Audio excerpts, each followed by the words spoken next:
गीता एक गरीब लड़की है। वह बिन माँ बाप की बेटी है, इसलिए उसकी सास और उसका पति उसे ज्यादा कुछ नहीं कहता।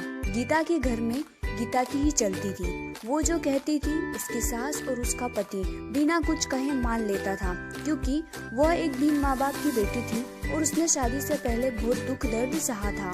गीता घर का कोई काम नहीं करती थी। उसके घर का सारा काम उसका पति और उसकी सास करती थी और कुछ काम उसकी बेटी भी करती थी। गीता तो रोज अपना पर्स लेकर बाहर घूमने चली जाती थी। गीता को कोई कहता भी नहीं था कि वह इस तरह रोज बाहर न जाए या घर का काम करे। घर का काम उसका पति और उसकी सास कर लेती थी।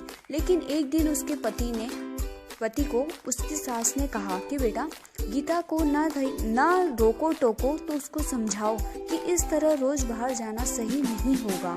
हाँ, वो बाहर जा सकती है, पर वो अगर कभी कभार जाए तो ठीक है, लेकिन अगर वो इस तरह रोज बाहर जाएगी तो हमारे समाज के लोग क्या कहेंगे।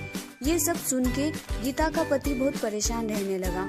उसे समझ ही नहीं आता था कि वो करे तो क्या करे। अगर वो गीता को कुछ कहता था तो गीता नाराज हो जाती। उसे समझ ही नहीं आता कि वो करे तो क्या करे। वो गीता को कुछ ज्यादा बोल भी नहीं सकता था और वो न ही माँ की बात टाल सकता था। इसी तरह गीता रोज अपने ससुराल वालों को कुछ न कुछ कहती रहती। घर में कुछ भी करना हो गीता की ही चलती थी। वो अपने पति और अपनी सासू को बहुत बातें सुनाती थी। अगर उनसे कोई काम ठीक से नहीं होता तो भी वे उन्हें डांट लगाती थी। फिर भी उसका पति और उसकी सास चुपचाप उसकी सारी बातें सुनते रहते थे, ये सोचकर कि कभी न कभी गीता को एहसास होगा कि वो जो व्यवहार करती है वो सही नहीं है।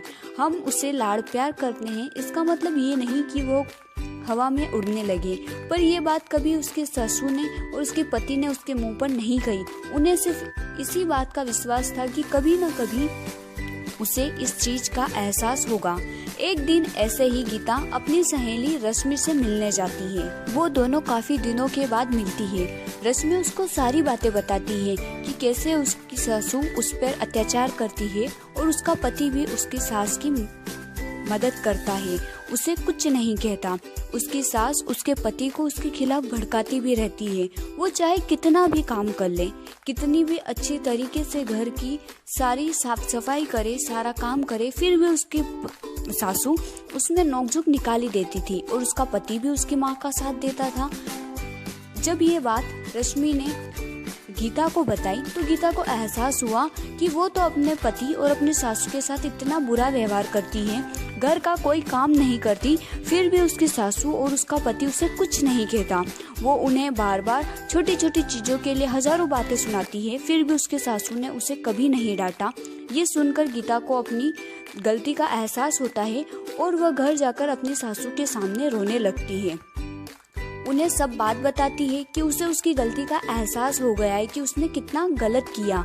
तब उसकी सास उसे कहती है कि बेटा रो मत, हमें विश्वास था कि तुम्हें एक न एक दिन अपनी गलती का एहसास होगा और तुमने गलती चाहे कैसी भी की हो, लेकिन तुम्हें अपनी गलती का एहसास हो गया, बस यही बड़ी बात है। अब हम सब साथ मिलकर हंसी खुशी रहेंगे। तुम बिल्कुल शौक मत मनाओ, क्योंकि हमें पूरा भरोसा था कि तुम एक अच्छी लड़की हो और तुम्हें एक न एक दिन अपनी गलती का एहसास जरूर होगा। इसके बाद गीता और उसका परिवार साथ मिलकर हंसी खुशी रहने लगा। वो सब मिलकर सारा काम करते और हंसी खुशी जीवन यापन करते।